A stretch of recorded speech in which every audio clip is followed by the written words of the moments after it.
CPM വേദിയിൽ പറന്നിറങ്ങിയ നടി Rini and George വലിയ വിവാദങ്ങൾക്കാണ് ഒരിക്കൽ കൂടി തിരിതെളിയിച്ചിരിക്കുന്നത്. രാഹുൽ മാങ്കൂട്ടത്തിനെതിരെ ആരോപണം ഉന്നയിച്ച് മാധ്യമ ശ്രദ്ധ നേടിയ റിനി പക്ഷേ പരാതി നൽകാൻ തയ്യാറായിരുന്നില്ല. തെളിവുകൾ നൽകാനോ രാഹുലിനെ പൂട്ടാനോ താല്പര്യമില്ല എന്നാണ് റിനി പറഞ്ഞത്. ഇതോടെ രാഹുൽ മാങ്കൂട്ടത്തിനെ പൂട്ടാനുള്ള നീക്കങ്ങളിൽ നിന്ന് സംസ്ഥാന സർക്കാർ പിന്നാക്കം പോയി. വിവാദങ്ങളിൽ നിന്ന് കിട്ടിയ ബോണസ് പോലെയാണ് നടി റിനിയെ CPM കണ്ടത്. പറവൂരിൽ ഒരുപക്ഷേ സ്ഥാനാർത്ഥിയായി പോലും റിനിയെ CPM പരീക്ഷിച്ചേക്കും.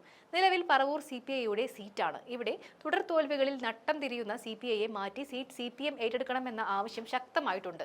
അങ്ങനെ സംഭവിച്ചാൽ VD സതീഷിനെതിരെ റിനിയെ നിർത്തുവാനുള്ള സാധ്യതകൾ ഇവിടെ CPM നേടിയെടുക്കുമെന്ന് ചില റിപ്പോർട്ടുകൾ പറയുന്നുണ്ട്. അതേസമയം തന്നെ ചൊറിഞ്ഞാൽ ശക്തമായി തിരിച്ചടിക്കുമെന്ന മുന്നറിയിപ്പുമായി റിനി വീണ്ടും രംഗത്ത് വന്നിട്ടുണ്ട്. തന്നെ പ്രകോപിപ്പിച്ചാൽ ഇതുവരെ പറയാത്ത പല കാര്യങ്ങളും പറയേണ്ടി വരുമെന്നാണ് നടി പറയുന്നത്. കോൺഗ്രസിനുള്ളിലെ മുതിർന്ന നേതാക്കളെ ലക്ഷ്യം വെച്ചാണ് റിനിയുടെ തുറന്നു പറച്ചിൽ എന്നും പറയുന്നുണ്ട്. തനിക്ക് അറിയാവുന്നതും നേരിട്ട് അനുഭവമുള്ളതുമായ കാര്യങ്ങളുണ്ട്, അത് പറയേണ്ടി വരുമെന്നാണ് റിനിയുടെ ഭീഷണി.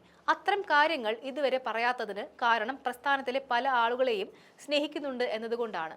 ആ പ്രസ്ഥാനം ഇനിയും ഉയരങ്ങളിലേക്ക് എത്തണമെന്നുള്ള സാധാരണക്കാരായ പ്രവർത്തകരുടെ താല്പര്യം ഉൾക്കൊള്ളുന്നത് കൊണ്ടാണ് ഇപ്പോഴും മിണ്ടാതിരിക്കുന്നതെന്നും റിനി പറഞ്ഞു. നേരിടുന്ന പ്രശ്നങ്ങൾ ആ പ്രവർത്തകർ പോലും മനസ്സിലാക്കുന്നില്ലെന്നും റിനി പറയുന്നുണ്ട്. പലരും രാഷ്ട്രീയക്കാരുടെ മേലങ്കി അണിഞ്ഞിരിക്കുകയാണ്. അവർ എന്താണ് ചെയ്യുന്നതെന്ന് സഹപ്രവർത്തകർക്ക് പോലും അറിയില്ലെന്നും റിനി ചില നേതാക്കന്മാരെ ലക്ഷ്യം വെച്ച് പറയുന്നുണ്ട്. ഒരു കാര്യം പറഞ്ഞതിന്റെ പേരിൽ ഇപ്പോഴും ആക്രമിക്കപ്പെടുകയാണ്. ഒരാളുടെ പേരോ പ്രസ്ഥാനത്തിന്റെ പേരോ പറയാതെയായിരുന്നു താൻ ആരോപണം ഉന്നയിച്ചത്. എന്ത് ധരിക്കുന്നു, എവിടെയൊക്കെ പോകുന്നു, ആരുമായി ഫോട്ടോ എടുക്കുന്നു തുടങ്ങിയ കാര്യങ്ങളാണ് അവർ അന്വേഷിക്കുന്നത്. തനിക്ക് വ്യക്തി സ്വാതന്ത്ര്യമുണ്ട്, അതിലേക്ക് അനാവശ്യമായി കൈകടത്തുകയാണ്. ഓരോ കാര്യങ്ങൾക്കും ഓരോ കഥകൾ മെനയുകയാണ്. CPMന്റെ പരിപാടിയിൽ പങ്കെടുത്തത് രാഷ്ട്രീയ ഉദ്ദേശത്തോടെ ആയിരുന്നില്ലെന്നും റിനി പറഞ്ഞു കഴിഞ്ഞു. തന്റേത് സ്ത്രീപക്ഷ നിലപാടാണ്. താൻ ഒരു രാഷ്ട്രീയ പാർട്ടിയിലും അംഗമല്ല. കലാകാരി എന്ന നിലയിൽ പല പ്രസ്ഥാനങ്ങളുടെ പല പരിപാടികളിലും പങ്കെടുത്തിട്ടുണ്ട്. രാഷ്ട്രീയപരമായി വിവാദമാക്കേണ്ട കാര്യമില്ല. ഏത് പാർട്ടി ക്ഷണിച്ചാലും പരിപാടിയിൽ പങ്കെടുത്ത് സ്ത്രീപക്ഷ നിലപാട് പറയുമെന്നും റിനി വ്യക്തമാക്കി.